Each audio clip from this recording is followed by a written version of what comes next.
রাজধানীতে আবারও প্রকাশ্যে গুলি করে হত্যা।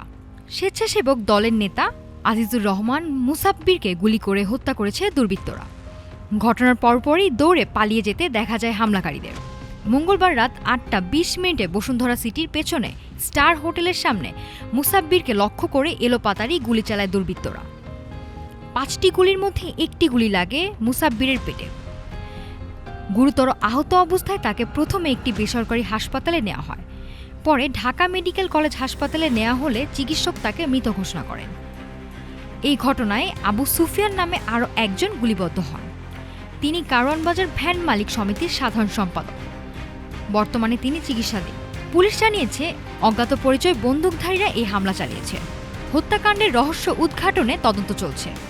একের পর এক রাজনৈতিক হত্যাকাণ্ডে আবারও আতঙ্ক ছড়াচ্ছে রাজধানীতে। প্রশ্ন উঠছে আইন শৃঙ্খলা পরিস্থিতি নিয়ে। নাফিসা সামিয়া, ঢাকা টুডে।